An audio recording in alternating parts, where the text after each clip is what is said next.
Hi, Kelly. Hey, How are you? good. How are you doing? Good. Start letting people in. Sounds good.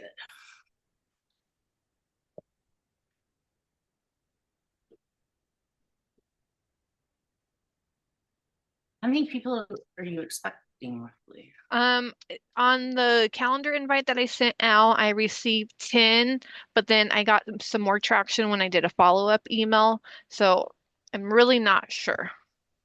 Okay. No, Yeah. board meetings tend to go like that. Yeah. So it's like, how much food do I bring? Yeah. You don't want to be wasteful, but then you want to have as many people as possible join. Exactly. Hi, Laura. Hi, Veronica. How are you? I'm good. How are you? Good.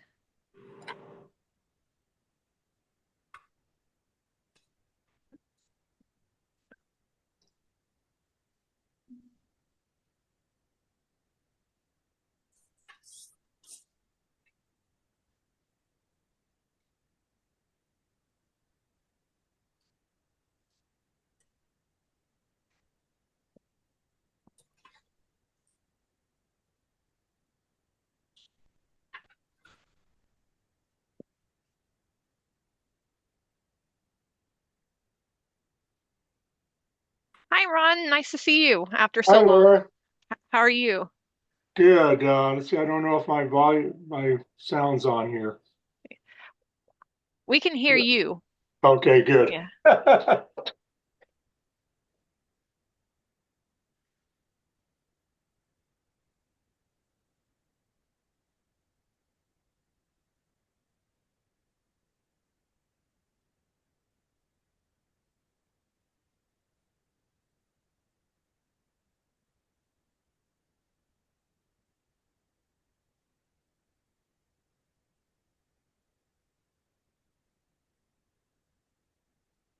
We're very lucky here in Camarillo. We have no power. Luckily, some of the offices have generators, so Oh, wow. yeah. Is it a planned shutdown or? No, from what SCE is reporting, there's an animal that got into the wiring. So we're not sure if it was on top or if it was actually in one of the boxes. Oh, wow. We just had one last week, and PG&E said it was a planned shutdown. Myself and a couple neighbors like we didn't get any notification, and then they changed the story that they were responding to an event. I Mm, don't know what ever really happened. No. yeah.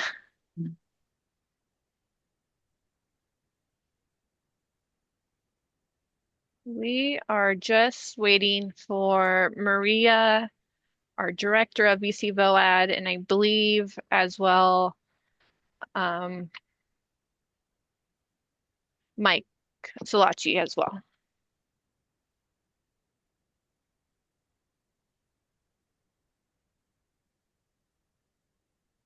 Oh,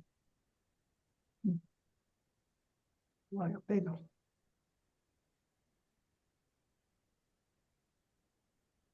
And if you guys can, could you put your name in the chat and organization just so I can make sure I track it? And thank you all for taking some time out of your day to attend our quarterly meeting.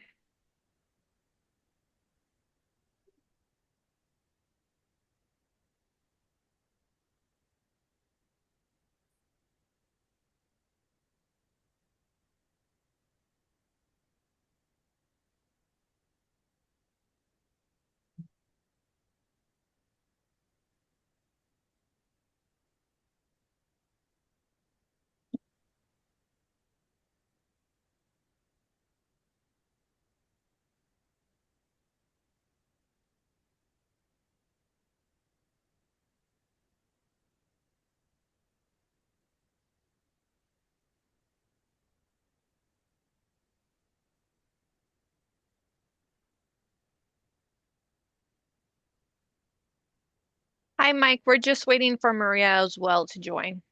All right, very good. Okay. Thank you. You're Welcome, welcome. everyone.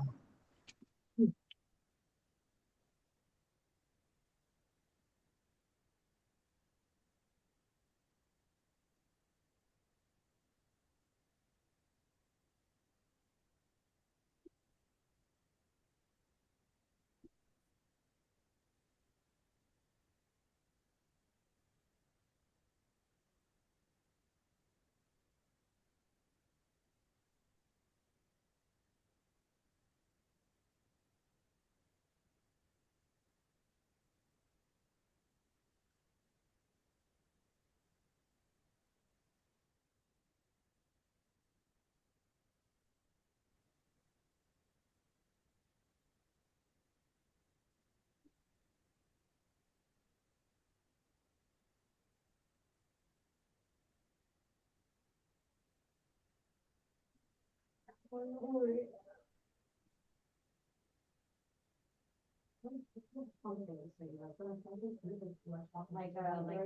gonna call it, like a ding dong.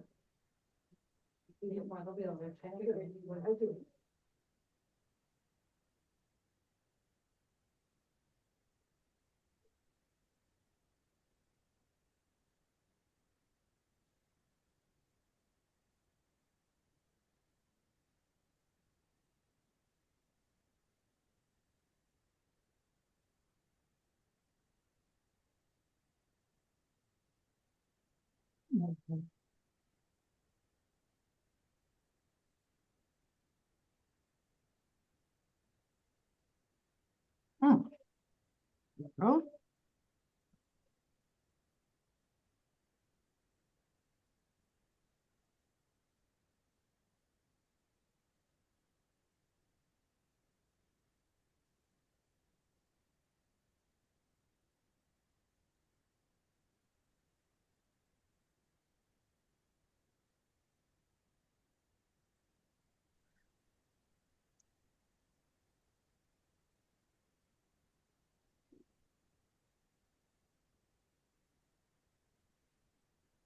Laura, are we ready to Yes, start? we're ready. Yes, Maria just came in. Okay, very good. All right, it's 1:05. Welcome everyone to our quarterly Ventura County VOAD general membership meeting. Thank you for attending. If I haven't met you, my name is Mike Salecki, and I have the privilege of continuing to serve as the chair of the VC VOAD Executive Committee, and will help facilitate the meeting today. So thank you for investing the time. A lot of things going on, including a heat wave right now. I can tell you at the Ventura County Community Foundation Nonprofit Center building, the power is out in portions of Camarillo, but we soldier on. With that, hopefully you've seen our agenda for today, and I'm already a minute past the welcome part of the agenda, but we're going to hear from Maria, our director, on some updates about VC VOAD and some really good progress report around results and deliverables from our CDBG grant and otherwise. We're going to hear from Laura to facilitate member updates, and then we're going to go into the main event and have the just the privilege and the benefit of learning from Kelly Kroll, who is an expert consultant who is guiding VOAD and members for the current Emergency Operation Plan, Continuity of Operations Plan, EOP COOP initiative. And so it's a full agenda, and we believe it's of value to our membership. So with that, I'm going to, unless there are any questions, I'm going to go hand it off to Maria to give the update. Thank you, everyone. I'm going to go ahead and share my screen. And thanks everyone for joining. I'm always so proud to be part of this network and to be part of this network of folks that are doing incredible community service every day, before, during, after disaster. I actually recently completed 1 year with the VC VOAD. That was I think it was Tuesday, so yay. But it's been an incredible moment for us, I think, because VC VOAD Ventura County VOAD has been working in our county for almost 2 decades. And I've had the privilege to work with an incredible executive committee in this past year. I think in this, what I wanted to share with you all is that in the last quarter, since we last met, we've had 3 executive committee meetings. I have to tell you that even though it's probably, we haven't had like staff for Ventura County VOAD, hasn't been the norm in the 2 decades. But regardless of that, it wouldn't be possible really without the guidance and support of our executive committee. So first, I just wanted to do a big shout out because we got a lot of projects done in the last quarter. And a lot of it is thanks to our chair, Mike Salachi at the Ventura Community Foundation, Vice Chair Maggie Tugas, our treasurer, Susan England at United Way of Ventura County, our secretary, Primiti Hernandez, executive director of 805 and DocuFund, and members at large, Kelly Brown, chief information officer at 211 Ventura County, Officer Kendrick King from the Humane Society of Ventura County. As you all know, without the time and dedication of volunteers and community leaders, this wouldn't be possible. So because of that, I think the mountain fire that we had in our county last year really was a show of what we've learned in all this time, definitely since the Thomas fire. And our organizations in the network have just continued to do incredible work. It's going to be 1 year in November since the mountain fire. And it was such a privilege for the VC VOED network to be among the 12 organizations selected as Grand Marshal for the Wings Over Camarillo event last weekend. So just wanted to do a great shout out. Definitely for us, it's a privilege to be able to do coordination work, which is our role in bringing folks together so that we can increase impact. But the work of, the continued work of organizations such as Totally Love Ventura County, Totally Local Ventura County, or the Local Love Project is astounding. Our, the work, the long-term recovery Ventura County group has become a mountain fire committee at VC VOED and is now going into long-term recovery process, which is as the rebuilding starts and the permits come out. We know that takes a long time. A lot of the help that's going to happen is because of a lot of funds that have been raised by different nonprofits, such as the Salvation Army, such as United Way of Ventura County. Of course, the great work of Ventura County Community Foundation. And really, I'm always just so proud of the work that our nonprofits are doing, and it's great to be able to support them. I'll also provide a quick update. The last quarter, we were, as you all know, Ventura County VOED was, among sometimes VOEDs. I've been in a lot of these meetings at California VOED or with other VOEDs in different regions. We've all tried this. I think I've tried this last year just to understand how VOEDs work in different counties. And, I do recognize and give thanks. I think that we've had this unique opportunity to have funding to do from our CDBG grant with housing and community development to really do some great work to strengthen the network in the past year. Again, it hasn't been by myself. It's definitely just recognizing the work of Laura Krolakowski, our project manager, who's amazing, and Alina Ramirez on our team, who's helping us definitely launch this last stretch of our community grants. And with that, I can say that one of our grants is the planning grant. It's a housing community development grant. We were able to conclude in June a 6-month process, really getting feedback and to create like a community-based and community-led building of our strategic plan and an operational plan. We did several committee meetings and also one-on-one meetings with major stakeholders such as the Office of Emergency Services. And I think a lot of our time really went into also meeting with the Office of Disability at Ventura County. I'm so thankful to Danny, who helped us out, to Autism Society of Ventura County, from our partners, Friends of Farm Workers, to make sure that our disaster response operations plans includes a section on how we as a network can better work and coordinate as well with communities facing access and functional need barriers in our county. So I will be sharing this very soon. Just wanted to do a save the date for you all, September 18th, 1 to 3 p.m. We'll be doing an in-person training open to all members and also just community partners to talk about our strategic plan vision and to actually learn how to operate. I don't know how to pronounce this in English. My first language is Spanish. Operationalize the new disaster response plan or our emergency operations plan.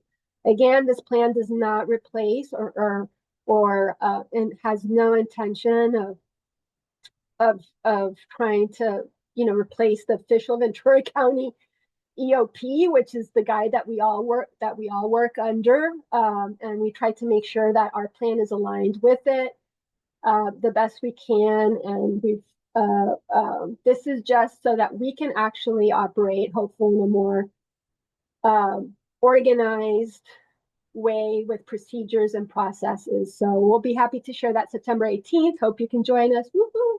I hope to see you, and anyone who's not on this call, please share information. The second project that has been very important for our CDBG grant, and that really depended on completing our strategic plan, was to launch our an outreach cohort of nonprofits that will be doing disaster preparedness, that are trusted messengers to communities and who have experience, are trusted by different AFN communities. I'm just so proud that we were able to partner with emergency managers at the city level in areas that have, after Thomas Fire, there was a realization that there was different areas in our county that would really benefit from trusted messengers to deliver disaster preparedness information. So we work with the city of Oxnard.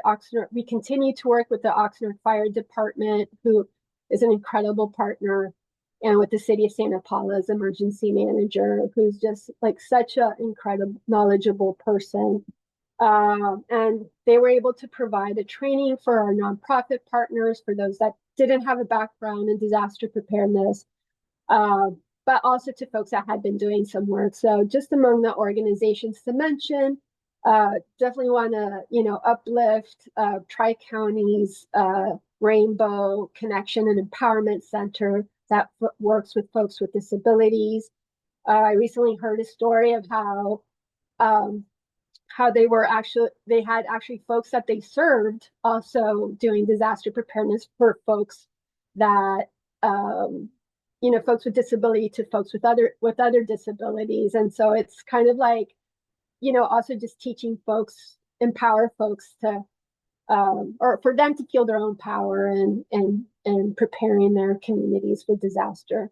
Friends of farm workers, caregivers of Ventura County, serving the elderly, older adults, that's so important, is among the group. And in total, there are 10 organizations, which I can name everyone, but the main thing is that we're just so excited because we're already hearing the first report of all the people that they've reached. And I'm hoping that better preparedness for times like that we're going through this week, right? We have hot weather, heat advisories, we're keeping out, hopefully no wildfires, we'll see.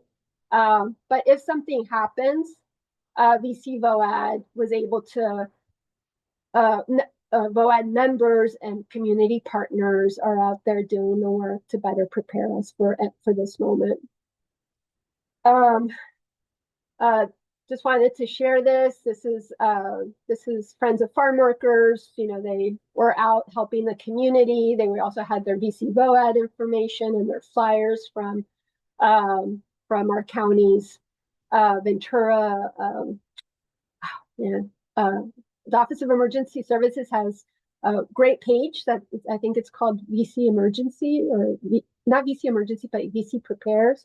Anyway, they're sharing out information that's, it's about Ventura and like what we need to prepare for. And then just to end the note, it really takes a village.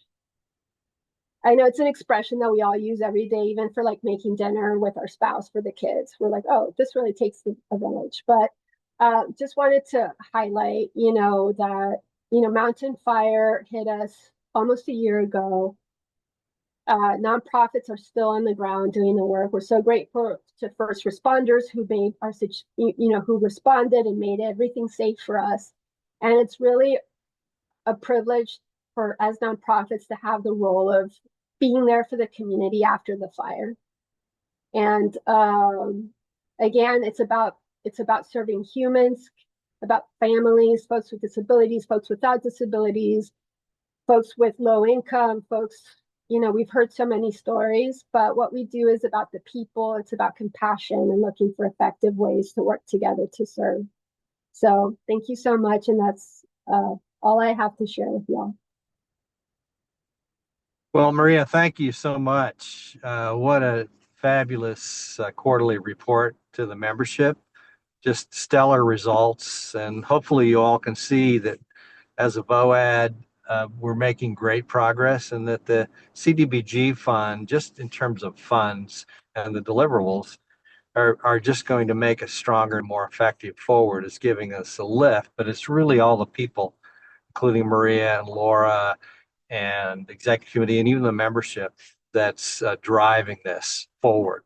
And it's just going to be credible leverage in my mind as we continue to head towards the end of the year and into 2026. So I don't know if we can take any questions that the membership may have at this point in time. If there are any key questions, I'm sure Maria would be happy to answer those.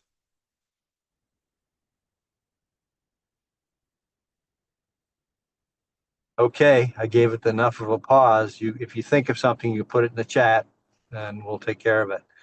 With that, I'm going to move down the agenda, and Laura, I guess you're going to help facilitate member updates. Yes, we would love to hear what our members are doing. It's not just enough. It's about us, about, VC VOAD. We share our updates, but we know the work that we do we're not able to do it without our nonprofits and our other governmental agencies that are part of VOAD. So we would like to leave some space for you guys to share what you guys are doing right now.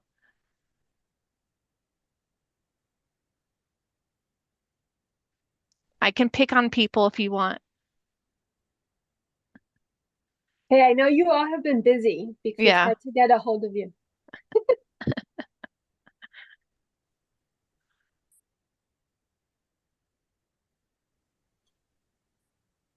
I say let's call on Mason. Okay, Mason, do you want to share what the work that you guys are doing at the Ventura Regional Fire Safe Council? Yes, I'm happy to. I put my camera on in case you wanted to pick on me. So I think one exciting thing that's happened is we have selected a date for our end of year event, which is going to be November 6th, 2025. We use this opportunity to connect with the public and to also highlight the work that we've been doing. And we love to network with like local policymakers, other nonprofits. So we'd love to see you all there. In terms of what we've actually been up to, one approach that I think might be like interesting and relevant for this group is we are directing our home hardening efforts, which is like where we provide retrofits at low cost or no cost to residents. And we are looking at targeting neighborhoods. As a result of these like urban conflagration style wildfires, it's really important to provide this type of service at a neighborhood scale, because when one house catches, right, it's very often that the next house will catch on fire too. And so if the saying is you're only as protected as your neighbors. So that's something that we've been working on. And I think we're kind of in an interesting space because our mission is very oriented towards prevention and mitigation. And we're not quite active like after disaster, but it really does feel like after one disaster, we're just kind of in that waiting period when another emergency will happen too. So that's one major thing that we've been working on. And then something else that might be interesting too, depending on different contacts this group might have, is we're putting together a contractors training. So we provide home hardening assessments at no cost to residents. And the question we most often get is, okay, so now that I have these recommendations, how to make my house safer, who can do them? And so we have created a training both for contractors based on home hardening and then for landscapers for defensible space, so that we can have a kind of directory, a list on our website. And then when residents ask, we can say, here are all the people that have, participated in orientation with us. So I'd be happy to share that flyer. We're kind of still solidifying. We're making sure the room's booked, but that's going to be happening in September. It'll be a request to sign up, so you can share it widely, and we'll still kind of like Okay. vet who participates.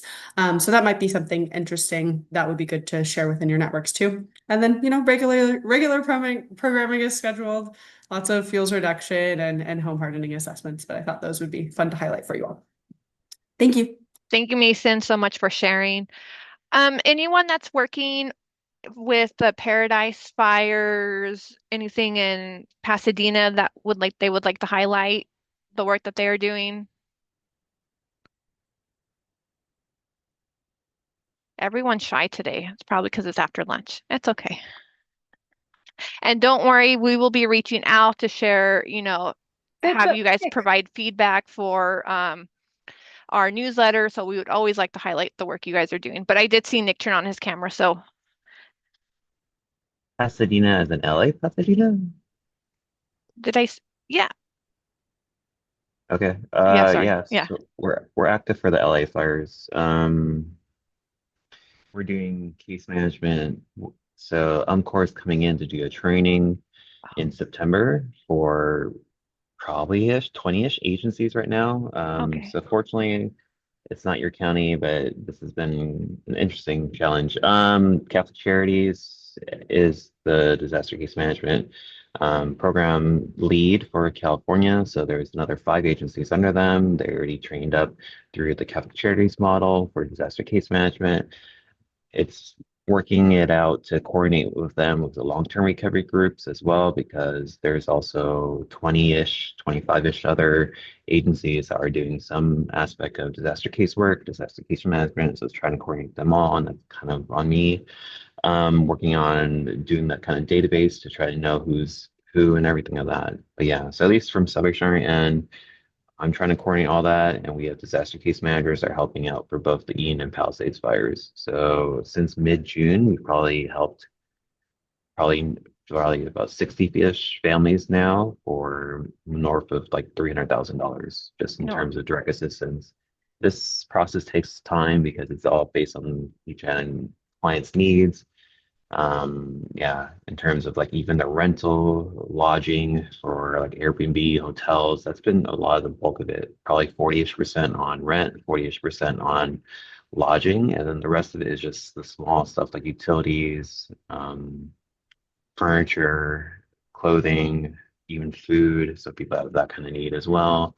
And we're looking to buy some trailers for some families too. Yeah, so I Mhm. think that's generally an update. Thank you, Nick, for sharing about the work that you guys are doing. really awesome. Mhm. Okay, I don't want to jump in here, but I'll Yes, jump in. Laura, thanks for of facilitating, and course. to our members on, as part of this virtual session or even beyond. Laura and Maria, in particular Laura, are really good at connecting with you all, and we want to continue to lift up your work through our newsletter and otherwise. So you didn't have a chance here. That's great. I know Laura will find you. Yeah, Good. yeah. All right. Why don't we Oh, go Mike, ahead? Maya from Jewish Family Services has her hand raised. Oh, Just great. a quick question. I'm new here. Thanks for including me. Um, I have a local synagogue who's created a collection of books, primarily children's books, to donate for Mountain Fire. Can somebody just send me an email with some information about how I can get those to families? Yes, Maya, we'll connect with you after. I'll send you an All email. right. And Thanks thank so you. much. Yes. Yeah, thank you. Mhm. Anyone else? Okay. Well, great. That means we're right on time. And Mhm. with that, Maria, I'm going to ask you to set up the bulk of the remainder of the meeting and where we're going to hear from and learn from Kelly Kroll. I think the intro will be Laura, right? Do the Yeah. Kelly Kroll Or intro. Laura, Yeah. excuse me, either one of you.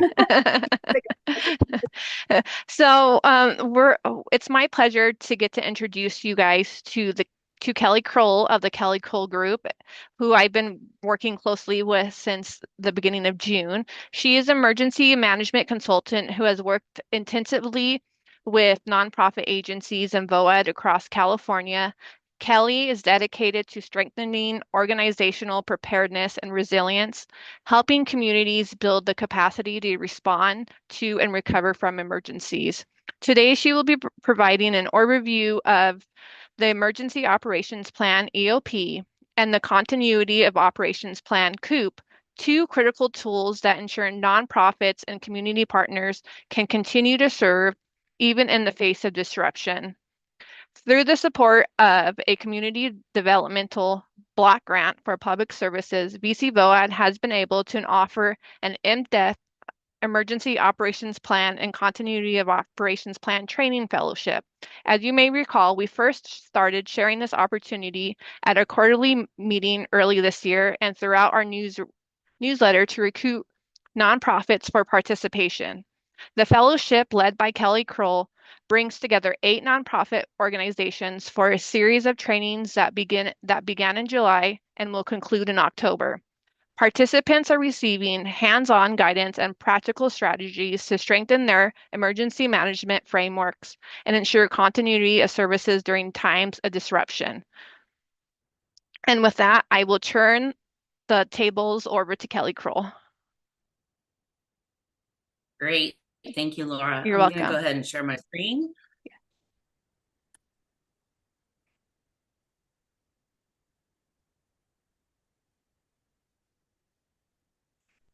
All right.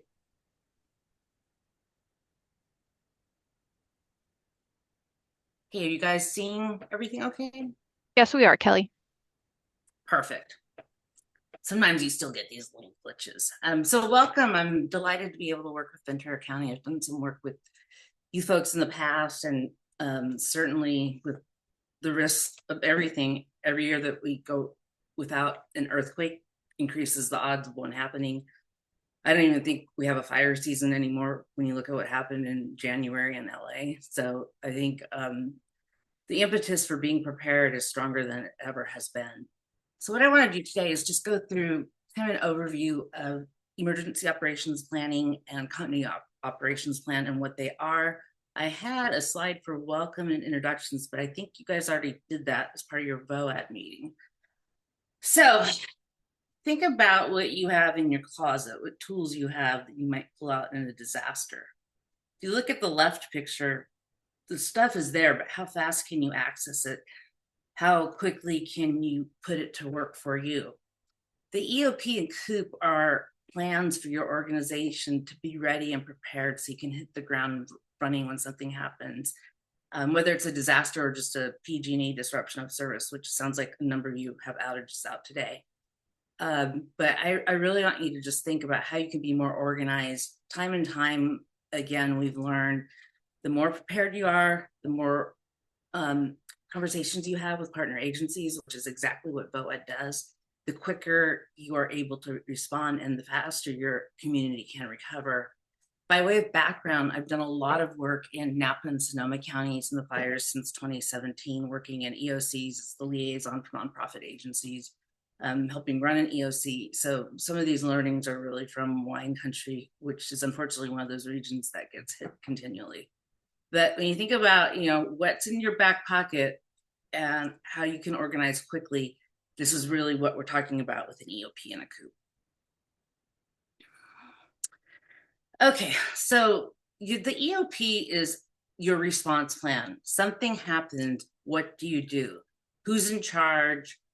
What is your mission in the community? Is everybody safe who's on your staff? Usually that's number one mission of an emergency operations plan, is looking at, okay, who's on staff, who's safe, what can we do to protect people? Is your building if I know we have somebody from Food Share on here, but if you provide client services that need a facility, is that facility accessible? And so an EOP is a plan that will be put in place, whether it's a government agency. Every government agency has an emergency operations plan, and they tend to update them fairly frequently. EOPs are usually updated after a significant exercise or a real life event. So it's really, it's your playbook for what do you first, second, and third in order in a disaster and how you respond. So it's really about what are you going to do right now? What are the roles and responsibilities of your organization? What's your mission in the community? And how are you going to be able to do that? And that's where we get to the COOP. The COOP is the how. The EOP is what you do in a disaster. The COOP is how do you do it? How do you keep your business running? And one example I like to use, which is pretty accurate, you can picture only 50% of your staff being available in a disaster because their family's been impacted, their homes have been impacted, they aren't able to report to work. What are the most important essential functions that you need to be able to provide? And this process of developing an EOP and COOP really revolves around what are the most important things that you need to be able to do, your agency needs to be able to do in a disaster, and what kinds of things can be saved for later. So, let's say the cloud is down, you can't access vital records for your agency. What kind of backup do you have? I mentioned a facility earlier. We're going to go through some slides more in depth on this, but really, how do you keep going? How do you keep your business or your nonprofit operational in the event of a disaster? COOP, Continuity of Operations Plan, is a term that was coined for organizations that provide a service in a disaster. Business continuity is another term where you have businesses that need to be up and running. You've got a jewelry store that wants to open up their doors as soon as possible because they're losing revenue. That would be a business continuity plan. A COOP is an operational plan, which means that your organization has a role in a disaster, which is true for pretty much everybody on this phone call. Any questions?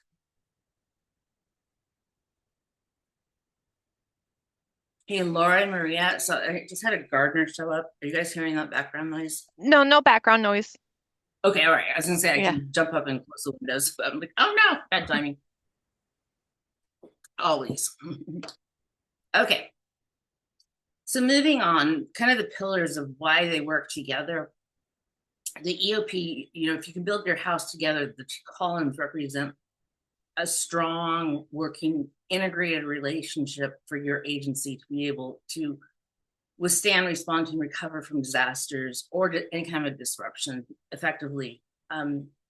EOP without a COOP, often that's like the first 12 hours, 24 hours, what you're going to do, but you may not have the resources in place to provide services if you don't have a COOP. So you may not have an alternate facility. You may not have thought through what are we going to do if we don't have access to the cloud. How are we going to handle payroll? So you may respond, but then you get clogged down in your response efforts if you haven't thought through the COOP component of, how are we going to be able to continue services? It might delay your ability to continue services. So for example, an EOP typically will have any safety procedures in it. So for example, an evacuation plan or reunification plan. If you don't know that, who's in your building when a disaster happens, do they know where to go? Is it a parking lot outside? Is it a park across the street? Is it Starbucks down the road? Where do we meet up? Where do we reunify? And then we can find out, is anybody missing? That's a really specific example of the kind of thing that would be in an EOP. And if you don't have that, it's really hard to move forward with a COOP because you're scrambling just to find out people are safe and you're not able to focus on your mission. The COOP provides that structure for you to be able to respond to, safety of your workforce, of your clients, and then what are the mission essential services that you're going to provide in this disaster. the COOP is really designed to bring those resources to the table, to provide that. And it has been shown time and time again that it's much more comprehensive if you have both plans in place, protecting people and your key services that you want to provide. I'm going to hit pause. Are there any questions on this? Because in the past, I get a lot of questions on what's the difference between an EOP and a COOP. Anybody have any questions here? Mike? Yeah, no, but you know, I mean, I've had the benefit of going through this a few times, so I like to think I've learned. But I mean, the fact that you just, in a summary, described it, that the EOP is the what and the COOP is the how. That helps me get my mind around it. Yeah. Obviously, we at the Community Foundation, because we had the benefit of your consultancy with our first cohort of disaster resilience fellows, went through the COOP planning process. So I like to think I understand it. But it really helps, again, differentiating the EOP from the COOP, and it's the what and the how. So yeah, that's my response. Great. And Mike and I have had some conversations about this, so thanks for chiming in, Mike. And you know, I recognize it can be overwhelming at times too. One of the things that I've worked on for several years is how to break down this process and make it more accessible and easier for nonprofits to be able to put together these plans. And you know, the goal is resilience. The goal is that you can get up and running sooner, faster, and that your community can recover faster. And where we really learn this is the places where disasters hit frequently. And Nick just talked about LA and the fires. You know, I mentioned I'm not sure that we even know what fire season is in California anymore. I got a notification from some emergency group that said they moved it up like by 8 weeks earlier than what it used to be. But I don't think that's going to be very accurate in terms of what we can expect, especially in Southern California. And I am from Southern California, by the way. So I live in the Bay Area, that I've worked throughout the state. Kelly, Okay. Maria had her hand up. Oh, great, Maria, please. Sorry, sometimes when I'm doing slides, I I don't see. know I can never do Please. the hand thing in Zoom, but yeah, I guess so. Just to see if I understand, because we just finished our disaster response plan, and I think we don't have a COOP, for example. But would this be like, for example, if there was I'm just thinking mountain fire, like we might have had the procedure, but there was a point where like we didn't have power. Right. Like we needed to figure out what we did if there, you know, and that's something that I'm thinking about, like, you know, if for some reason at the office or at our home office there isn't power, like, you know, would it be like, what do we do? How do we you know, because that's definitely not in our EOP. Right. Yeah, no, that's kind of what the COOP is about. I'll give you an example though. The Community Foundation, Napa, they were without power for about 2 weeks in 2017, and they ended up just evolving their operations to whoever had a house that got power. So they were moving around, and there was only like 8 people that worked for the organization, but just finding the hotspot that has power. And what we've seen in terms of power, LA withstanding, very often parts of the county will have power and parts won't. So if there's an ability to relocate to an area of power, you can continue to provide services. Now, like I said earlier, if you're providing direct client services like food or shelter, that's not really an option. But for a community foundation or for organizations that are providing, you know, information and resources, that might be a possibility to find a place where there is power.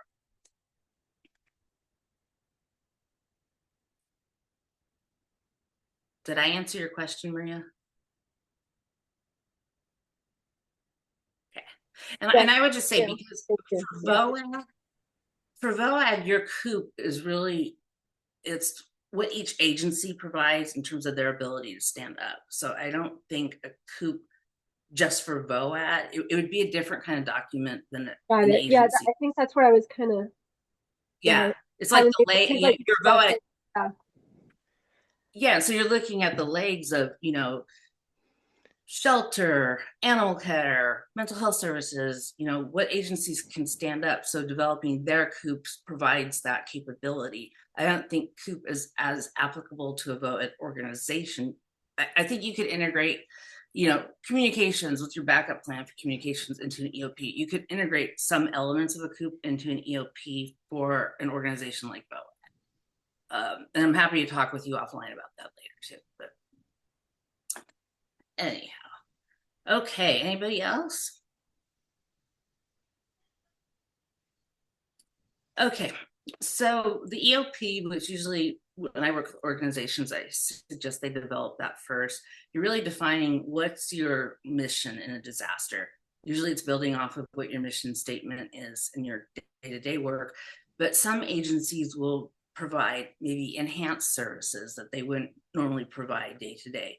Some agencies might limit some of the services they provide. So if you do, you work at a pantry and you distribute food or Meals on Wheels, you might increase your services because of the disaster to meet client needs. You might enhance services. One of the things that happened during COVID with Meals on Wheels, they actually ended up utilizing that organization in a few counties just to do wellness checks to make sure people were okay. Because as a direct service provider, they know their community and they know day to day, what people need and it's a check-in to see who's okay. So one of the things about, like we talked about earlier, first thing is life, safety, and property in an EOP. And defining your mission. What's the most important thing we can do? Again, keep in mind you have 50% of people available. It's a standard number these days. What are your safety procedures, whether you have to shelter in place, evacuate, who's in charge, emergency coordination team, and roles and responsibilities. So if your number one and number two person aren't available, who's in charge? In emergency management, the common rule of thumb is whoever is first on the site is in charge until the next higher person shows up, and then they hand over that wand to that person. But one of the goals in an EOP is really defining the roles. So it breaks down to like who's doing logistics, who's doing finance, who's doing planning, who's overseeing operations. And I can tell you from working in some really busy emergency operations center, you have so much information flying at you that if you don't know what lane you're supposed to be in, it is very easy to become overwhelmed. So a big part of the EOP is really laying out those roles and providing position checklists for people who would fill those roles. And maybe you have mutual assistance from a sister or brother agency or another partner. If they have to step in, they would understand what their role is with that definition in the EOP. EOP also will address communications plans. You brought up the example, Maria, when power's out. And then how do you coordinate with other agencies? And that's where VOAD plays a critical role in really looking at, where are there gaps in services that we might need to fill, or where is there duplication in services where we're over providing and we might be able to leverage our resources together by working together. So those are the components of an EOP. Maria, you just finished your EOP for VOAD. Is there anything you want to add to that you guys included in it?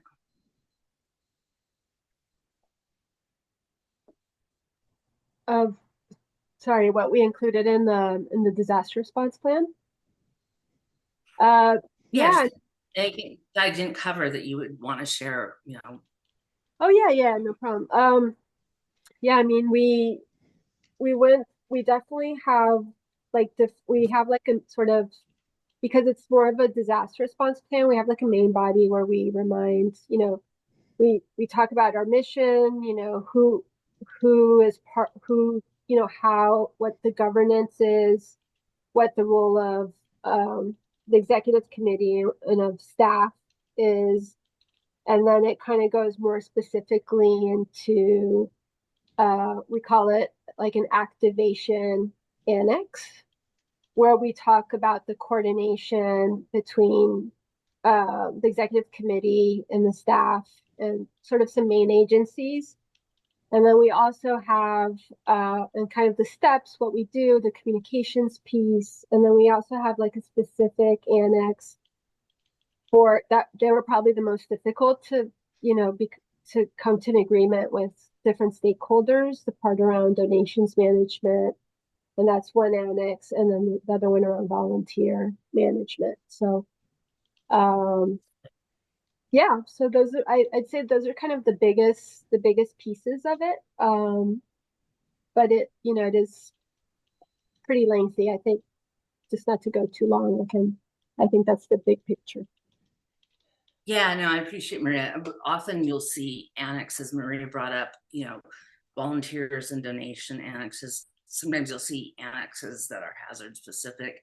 What we would do in a tsunami if you're if you're not taking an all hazards approach, which we often do in California, and you have specific hazards that you want to address, that's where you can include that information in an annex, because you want it to be very specific to the risk factors of where your agency is located and what might impact it. Continuity of operations, we're going to go into a lot more detail, but that's, again, central functions aligned with the mission statement. But then this is like, who's in charge? 50% of the people aren't available. What's the order of succession? What are the authorities? How will communications work? That communications and the mission and central functions are the two that overlap these plans. Vital records, and then devolution and reconstitution, which I will get to in a few minutes. Progress. Yes, were there questions? I just heard something. Laura, you'll let me know if anybody has a question. I definitely will. Okay, that sounds great. Okay, so developing your EOP, I think you guys have all heard the phrase from the top down. I think, getting buy-in from leadership is really important to invest the resources it takes for planning. The Community Foundation has been very generous in providing some initial funding to help organizations take the time and get organized. We know how busy nonprofits are. You're already working 60 hours a week, not 40, and now you're saying, let's do that. So, the leadership understanding what and why it's important, you really want to try to get that buy-in early on in the process. And then you want one person to be in charge of it, or a team of people, depending on the size of your organization. So so Laura, how many employees do you guys have? For interface, 150. Interface, ballpark. 150. Okay. Yeah. Yeah. So one person coordinating all of the emergency operations task to develop a plan would be difficult. So often you want a planning team, because you're going to have to tap into people with different expertises within your agency. And then you want to look at the hazards. What are your risks? I mentioned earlier, I know parts of Ventura County deal with tsunami risk. What we're seeing a lot of in the plans right now is an annex on cybersecurity. So what technology is at risk? What security plans do you have in place? What other vulnerabilities might you have based on where you're located? And what can you do to help protect yourself from those?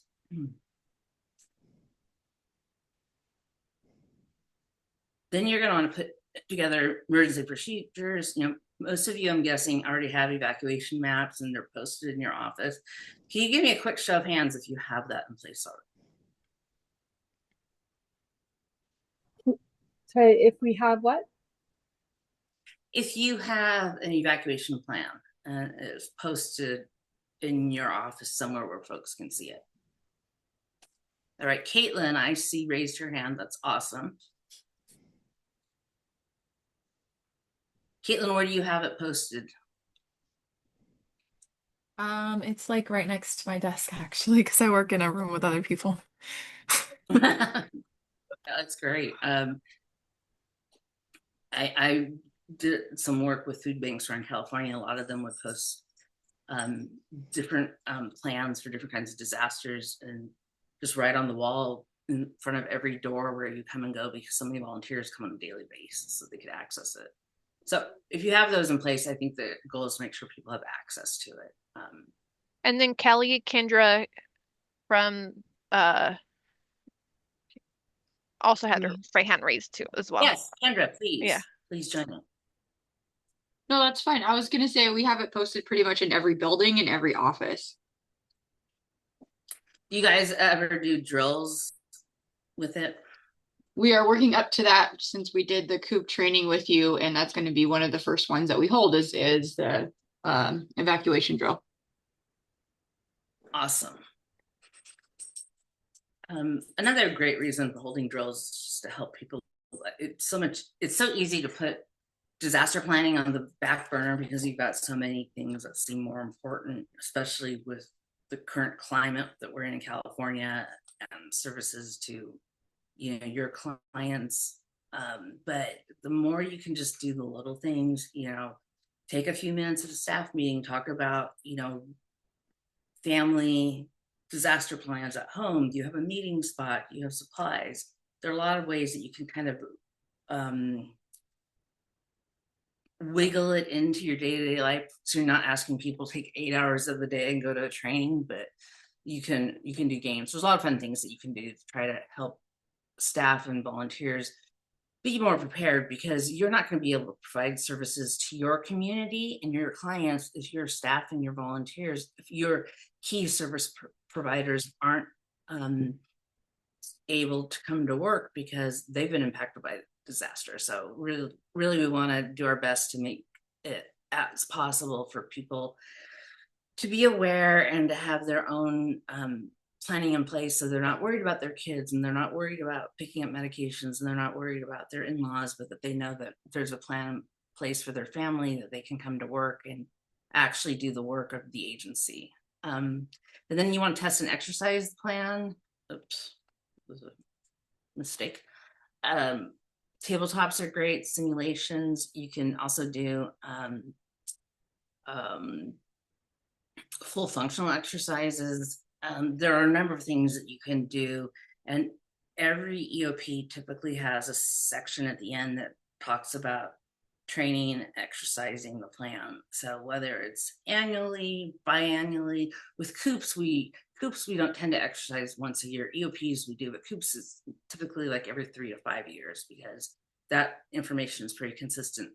Unless you have responded to an actual event, then you want to update either of the plans after that, or after a significant exercise where you have learnings that you want to capture. And then finally, I know this sounds really simple, but you want to not just distribute the plan, but educate people on the plan, because it's not worth a whole lot if it's on a shelf in a binder or in a drive in Google and people don't know about it. And that's why testing and exercises are so important, to make it come to life, to make it real, to get people thinking, you know, it's not business as usual. What are we going to do in the event something happens? So I think that is really important, and part of distributing the plan is actually exercising it. Okay, so we talked about a little bit more. I'm going to go into a little more details now, the continuity of operations planning. Again, this is how are you going to provide services? And a continuity of operations plan can be any disruption of normal services. So it could be a power outage. It could be protests going on outside your building and people can't access your services because they don't want to wade their way through a protest. Anything that would disrupt normal services is when you would activate a COOP. And I think it's a common misnomer that people think, okay, the COOP is like the EOP. The COOP can be activated for any time you have a disruption services, a cyber attack. I had a client go through that recently. They had to suspend everything for 24 hours and bring in a high-tech company to take care of it. So it really can be anything that is a normal disruption, a disruption of normal services. These are the elements I talked about: personal preparedness, essential functions that we'll get into, you know, orders of succession, delegation, who's in charge. If you say, okay, we're going to have my number 2 and number 3 person in charge of payroll, but they don't have authorization to sign checks, then that's a delegation of authority that you want to address. So it's really putting in motion the background of how people can carry out functions with authorities to do that. And I think it's often the authorities are held by very few people very high up, and that can be very crippling to an organization if there isn't more access to get up and running again. We talked about facilities. I'll go into that more in the future. Communications, vital records, tests, training, and exercises we just talked about, and I will explain devolution and reconstitution. These plan elements came from work done by the state of California, I want to say in 2009, and then the federal government followed up in 2010. The state of California required all of their departments to put in place a COOP, and then the federal government followed suit. What we've done in the nonprofit community is really try to boil it down and make it more accessible. If you Google COOP planning for a county agency, you'll probably get a lot more information, but it can be really overwhelming. So our goal with this process and sharing it with you today is how can we just really boil it down and make it more accessible for agencies.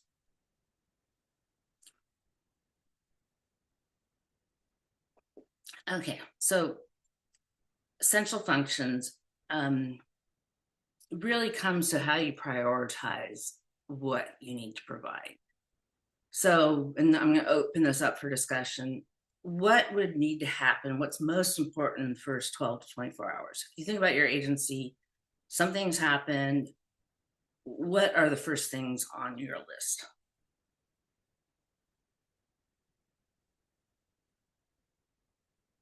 Okay, if we were in person, I'd be handing out chocolates right now, but since we aren't.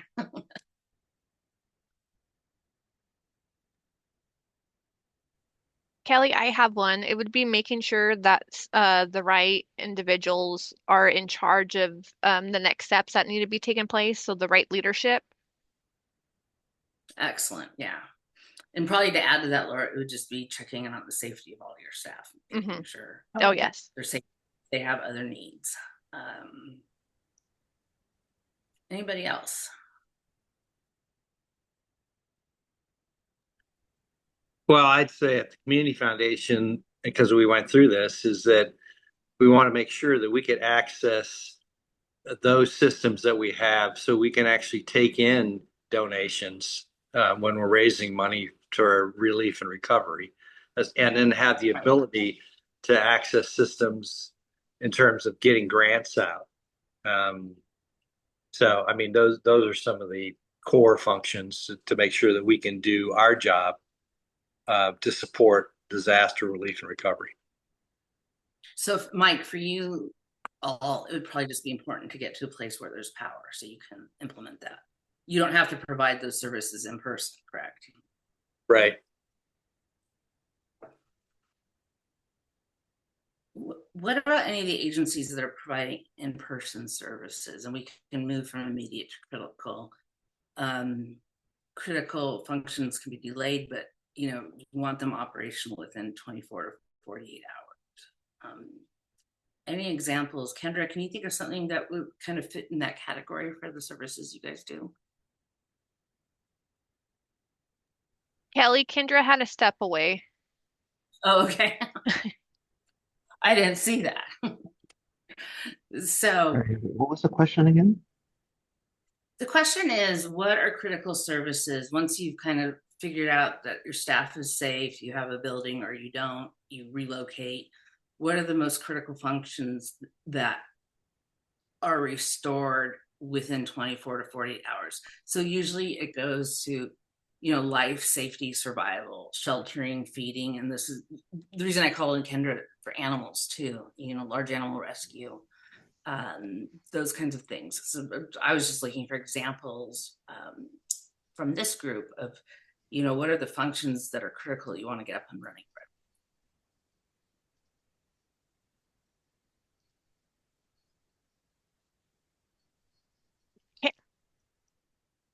Bonnie has her hand raised.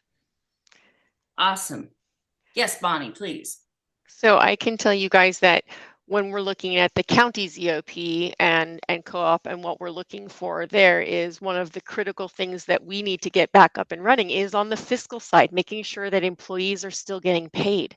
It seems like an odd thing to be focused on, but the wheels still keep churning. People are going to be needing to still pay their rent. So it becomes very critical for us to try and get certain of those processes back online to make sure that we can then track disaster service workers, that we can track and keep those things going. Another thing that will become really important, and again, this is for my agency and speaking for the county, is we do a lot of focus on making sure that essential services like getting, again, driver's licenses, they still need to be issued, right? There's identification things that are critical to people being able to borrow money or get access to other things that are deemed extremely important immediately after we've got firemen and people sorting the life safety aspect. But the co-op is about continuing business. And that business is, how do we keep the economy going? How do you keep, for your individual organizations, the functioning of your organization? And that often does tie in, immediate things are, can we still do payroll? How many days can we do payroll for before we will have to shut down? Yeah, no, it's a great example, Bonnie. I'm glad you brought it up, because when I usually, after people share, will bring up. And often, organizations will be like, well, we don't, you have timesheets and the system's down. One common practice is, to pay them what they were paid the week or the month before, whatever regular basis payment will take place. And then you can update that after the disaster and correlate the numbers. But keeping people, they've got to pay mortgages, they've got to pay rent. So that is one of the most important things. I'll give you another example, working with a court system, looking at critical. So a lot of cases that go to court can be put on hold, but if it's a case of domestic abuse or child abuse, those are very high critical functions. So if courts have a limited amount of functionality, they're going to address the cases that are the most significantly related to safety of individuals going to court. So we have necessary. Oh yeah, please go ahead. No, I'm just thinking, as nonprofits, just the issue of like grants. You have all this funding that comes through different grants and deliverables that are not related to the disaster. You still have to, you still have to report on results by a certain date. I was just thinking, sometimes you have to contact, or it's happened to me at different nonprofits that I've worked with, where you have to contact those funders to let them know, hey, this is happening, this is going to affect service delivery, and we might have to talk about deadlines a little bit. Yeah, no, it's a great point, Maria. And working with a couple of foundations during COVID, not Ventura, they really decreased the reporting requirements. They gave a longer amount of time in terms of their functionality with the nonprofits. They were very aware of the stress on the system, and so they really try to streamline things and make it easier from a reporting standpoint. So it's that whole thing. It's not business as usual, and a lot of funders realize that too, to try to take the stress off, because they understand you guys are in the weeds. You're providing critical services that are related to life safety, like we talked about. So it's just something to be thinking about. Okay, necessary functions, they can be delayed once the critical stuff is taken care of. What are examples of that possibly? Operational within a week. Is there anything the organization does that it can go by a week not doing, but then you just need to get that going?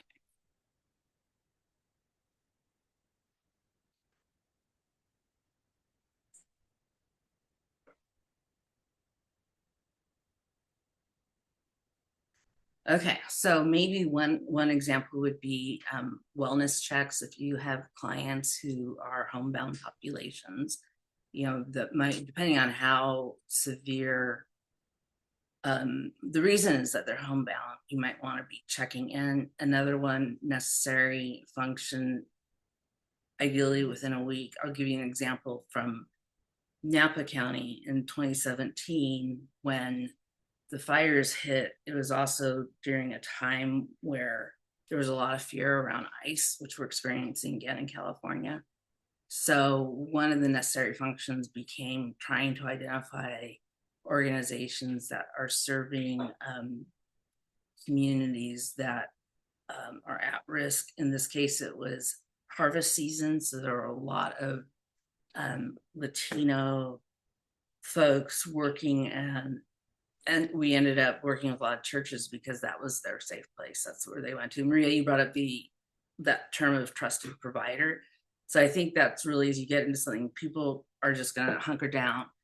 By level 3, you're trying to figure out what the needs are out there.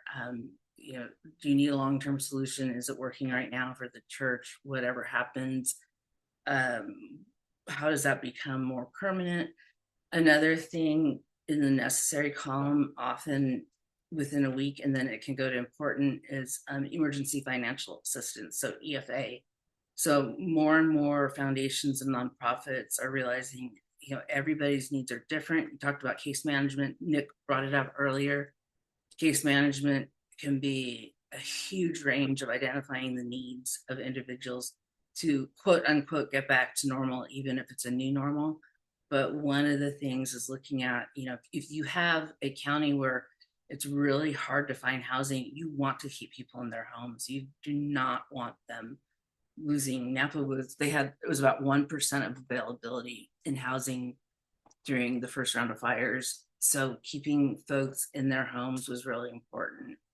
And then, 4 and 5, important. That might be like reading programs, cultural programs, things that you offer at a senior center, at a childcare center, community enrichment activities. Those might be able to be delayed while you put staff into addressing immediate and critical needs. Bonnie brought up a really good point, and it doesn't apply to nonprofits, but I think it could. I have nonprofits that have set this up. She brought up what is called a disaster service worker. The state of California, by law, if your family and your home are safe, you're required to report into work. If you can't get to work, let's say you live in Ventura, but you work in Santa Barbara, then, by law, you need to show up at a city or county near you. Some nonprofits, especially the ones that have really important client services, they train their staff and they make it part of the commitment. And it goes back to personal preparedness, family plans, all of those things that we talked about. But those are things that are necessary. And, you want to have operational within a week. Any other examples from the group? Bonnie has her hand raised, Kelly. Great, Bonnie, please. So I'll just clarify. So disaster service workers are generally people, particularly employees who are in public service.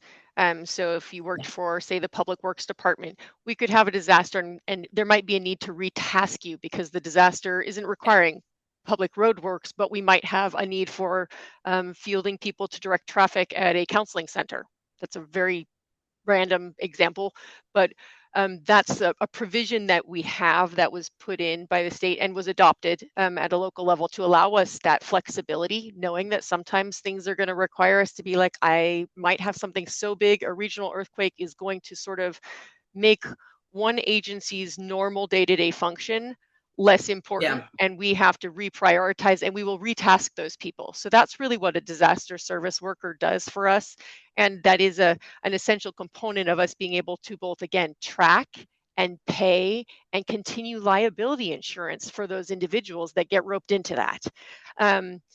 When Kelly was talking about things that are, lower down on the list, like necessary and important, I just want to posit to you guys, again, it's my role within government is it's a little different than what you're going to be looking at for your organization. So don't confuse the disaster itself, think about your organization and what your organization's purpose is, and those functions that your organization does, not necessarily even in relation to the disaster. So forget the disaster that we're talking about.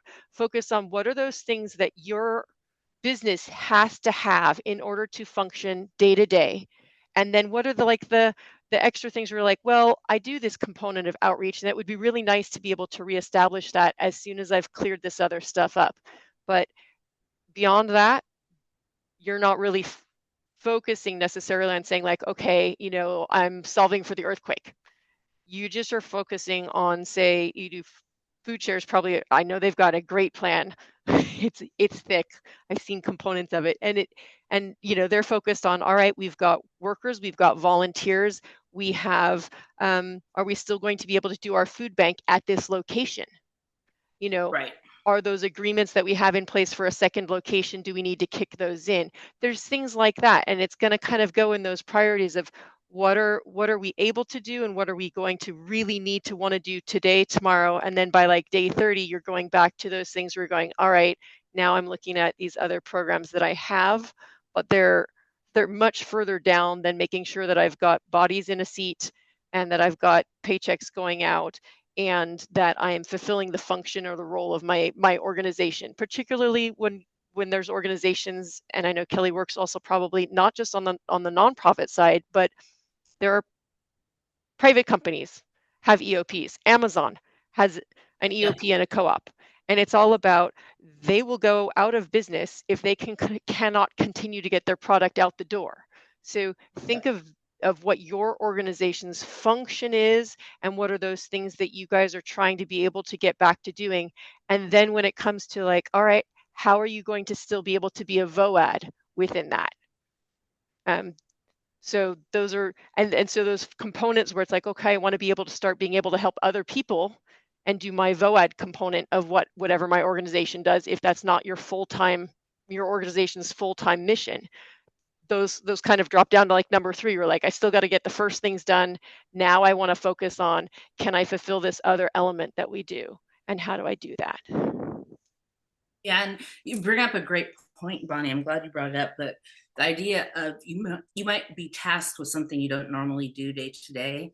And it's the function is human capital management. So how do we take in what skill sets we have with the employees or volunteers that show up, and how can we best leverage those resources to meet the community needs or to fulfill our mission? And I think, anybody who's worked a disaster, in my experience, ends up doing things they didn't think they might be doing because it's all hands on deck sometimes. Yeah. Can I do one? Share a little? Yeah, please. I know we're almost up, it's almost 2:30, but yeah, when there was a nonprofit where I was a chief programs officer in Santa Barbara for several years. And we had there's like the flood. I think it was one of the first winter storms where we had, all of downtown flooded. And our office, of course, flooded, but our location, we just could not use the location for the usual services that we did. Because we were, sort of serving a community that really came to our office because that's where they felt safe to receive services. It was a huge thing because, we had like support groups there. We had mental health services. We had our counseling services. All of these things that were really about like bringing people to a trusted space. Yeah. A lot of it was the service and the space, and not having the space. It was kind of like the service didn't make sense anymore. So that was like a huge problem to try to solve when we didn't have a plan, to be honest. We had to kind of scramble and try to look for partners that would let us use their offices, but they had to be other nonprofits where our community would feel safe at, because they wouldn't go to other places. So yeah, anyway, just wanted to share. It came to mind. I think the trusted provider element is really important with the current atmosphere that we're living in. And I brought up the example of churches earlier, but people will go where they trust, or they'll disappear and maybe not have food, not have the resources they need to survive. So I think in a lot of the local assistance centers and disasters I've worked, I think there's been a great amount of sensitivity to providing places where people are trusted. And that's where you all come in, and you're important because these are people that you serve on a day-to-day basis. So they are going to trust you. And I brought up the issue of enhanced services. Maybe become your trusted source for information, because there's so much information flying around in a disaster. And what are the credible sources of it? And AI has only complicated that more in today's age. So, you want to be getting your information from Bonnie. You want it from a trusted resource, your local government agency. That's where you want to get information from to share with your agencies, and things can move quickly. So, it's really important, and VOAD can be a conduit working with the Office of Emergency Services. Sorry, Bonnie, I don't remember your exact, is it OEM or OES for you guys? We're an Everybody's OES, but we're actually, Okay. they renamed us to an emergency services, but we are County Sheriff's Emergency Services. Okay, gotcha. So that's who you guys want to be getting your information from. And VOAD can be a very important conduit to that. In light of time, I'm going to go rather quickly right now. One of the other key components I think that we need to address, and I talked about earlier, is those authorities that are granted, approving releases of information to the media, authorization of staff working from home, signing paychecks, bringing on vendors to add services. I was working with the city, and their building was out of power, so they ended up bringing in a whole bunch of porta potties so they could still work from the building. The toilets weren't working in the building, but the office space was accessible. So sometimes you get creative in a disaster, like what do you need to be able to work, and who has the authority to say, yeah, you can spend the money on porta potties? The city manager in that case was the one who did it, but what if she wasn't available? Who would have that authorization? So how do you identify who those people are, and then how are they empowered? How do you give them the authorities? You go to the bank and can put them on as somebody who can sign checks. I will tell you, government, nonprofit, foundations, philanthropy, every sector that I work in, most people hold those keys really tight in one or two hands at an upper level, and it can be a pretty big speed bump if you've got 50% of your staff showing up, but none of them are authorized to do this. So I just really want to encourage you to think outside the box, and who else can you empower to do this in a disaster? And it can be an agreement, not day to day they can do it, but in a disaster or an emergency they can do it when you guys activate your EOP. Okay, I'm gonna go kind of quick here. Basically, personal preparedness at the office. I always encourage employees to have backpack. Here's an example of one. And then add things that would be relevant to you. Do you have specific medications? For example, I'm gluten-free, so I'd probably have some food bars in there that are gluten-free. Do you have something you really need to get through a disaster? It used to be Diet Pepsi for me for years and years, but then my children convinced me how bad it was for me and I stopped drinking it.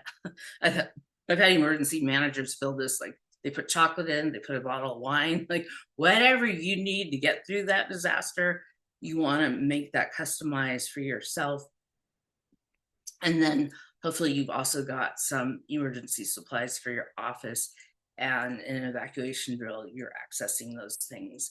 That's in your facility. And then if you have to go to another facility, again, food share is a good example. If you have to go to another site, what do you need in place to be able to provide those services there? Laura, we have a really good list. Can you make a note? We'll just send this out. I'm not going to go into too much detail. Of course. taking care of yourself and your family, make sure that you guys are ready to respond, and physically, emotionally. I have a lot of lists. I have a very extensive list of personal preparedness resources. So I will work with Laura to send that out for you. But just remember, you're not going to be able to respond if you're concerned about a family member not being safe, your home has collapsed. I actually worked in an emergency operations center, and they had to, the planning and intelligence officer, they had to just have her go home. She was so worried about her house and a fire approaching it. She was not functional in the job. So you want to take care of those things. That's what personal preparedness is about. Pretty self-explanatory. And like I said, I'll send some resources your way for that one, that being cognizant of time. Communications, we touched on this briefly. What backup communications do you have? And everybody fights me on this. I'm doing a project with Stanford University right now. If you don't have power, how else can you communicate? Really think about that. So having designated meeting locations if cell power is out. Putting up, you could even, let's say, I'm trying to think of a good example, but an office, a provider of mental health services, your power's out, you can even put up a sign in your building saying, we've relocated to the executive director's home, find us here. It's amazing how word of mouth and simple communications on paper sometimes, or signage, can be helpful, because most nonprofits aren't going to invest in satellite phones. They don't always work when you do. Sometimes you can access social media more easily on a phone than you can get a text message out. So just thinking about what kind of communications, or what access to backup communications you might have, and then who do you need to communicate with internally and externally. And Bonnie, please go ahead. I see your hand up. I just wanted to chime in that, we often let people know, like during an emergency, everybody's trying to reach everybody they love on their cell phones, and you often can't get through. It's just too impacted. Things may be down. First thing that they kind of tell you is you might be able to get a short text through even when other service isn't working. So, kind of have those first, second, and third lines of defense sort of in terms of what your pathway will be. And then, if I don't get a response, or I'm not sure that's working, what's my next step? And if you have that and you know what it's going to be, you and your business partners and people will be less likely to panic and then have confusion if you kind of know, here's our first step, this is our first line, and if I can't do that, we will go to this next. And that's, again, what these continuity types of plans are about, is having plan A, plan B, and knowing when you're going to switch from one to the other. But there's still going to be text communication very often. So some of these, like Kelly said, satellite phones might be out of somebody's power, and Lord knows we've got a couple here, and everybody got issued one, and then they realized, you got to keep it charged still, and I'd have to read the instruction book to walk myself through how to use it. So there are some things where it's got to be a balance between what's practical and feasible, and there is absolutely no shame in going back to putting a piece of paper up on a door, so long as everybody knows which door you're going to put that piece of paper on. Where will those instructions be found if we're going to do it? Because you don't want to have to put them on all 5 doors to your building, right? But you want to put it on, hey, if something changes, we're going to post it here, and everyone knows where to go. So things, just simplify it. Don't get lost in the weeds. It doesn't have to be super complicated, but figure out at least like 2 lines of kind of what your plan will be, and go from there. Yeah, no, thank you, Bonnie. It's a great point. And one of the most respected emergency managers that I know said, all you need is a lot of paper and pens to get through a disaster. So it can get that simple. And to reiterate what Bonnie said, it is usually easier to get text out than phone with the bandwidth. So that's a really good first form of defense. Okay, just because we're running out of time, I'm gonna go super quickly here. Vital records, we talked about it. Figure out, I have 3 things to say on this, and I'm gonna move on to the next slide. Figure out what's important And then how do you back it up? Is it a USB drive? Is it you download it to a server? Most people keep information in the cloud. Do you print out something? So maybe you print out a copy. How many of you have memorized phone numbers for all of your family and friends, all your coworkers? Maybe it's actually just printing out some of that information and having it on hand. Work with your IT departments. But when we go to backup, it can be that simple. There are a lot of things out there. Starlink, a lot of my clients are moving to for backup, but I kind of old school pen and paper, and where that information is, and make sure everybody who might need it knows where it is. Okay, really quick, we got 1 more minute. Devolution, you need to go somewhere else because your building is down. So a great example is 2014 in Napa, their jails were damaged by an earthquake. They devolved operations to Solano County jails. They sent their inmates and staff to oversee them in Solano County. Took a 1.5 years to rebuild the jails, and then they came back to those jails. And that's reconstitution, how you restore your services. Maybe it's a new normal if your building went down and you had to rebuild. But looking at partnerships where you can go to resume operations, where you can devolve to, I think that's really important. And that's where you want to look at, memorandums of understanding. If you go to a sister, brother, partner agency and say, we'd like to see if you can be a backup location for us, I would suggest that you offer the same service to them. And that said, we are out of time, and I have a strict rule about not going over. So we have 30 seconds for questions. Or does anybody want to add anything? Mike or Laura or Maria? No, I would just add, first of all, a big thank you to you, Kelly, it's an hour is not enough time to go through, all of you presented. So appreciate that you've condensed it down. I will say again, because the Community Foundation, your Community Foundation had an opportunity to go through this process with Kelly's guidance. You may have mentioned this earlier, Kelly, but you've broken it down. Basically, for each of these key areas in a COOP, there's a worksheet. And you really need to, in our case, we worked with Vanessa, our Bechtel CEO, and our leadership team worked through each of these. And then once you've done that work, then it all kind of flows into the template for the actual COOP. So appreciate that you've been able to crack the code, boil it down, and then to be able to guide us through on this. And with that, that's my closing comments. So thank you, and just having real life gone through it. But I guess we could take a minute if there are any questions from those members who've been able to stay with us before we close down our general session.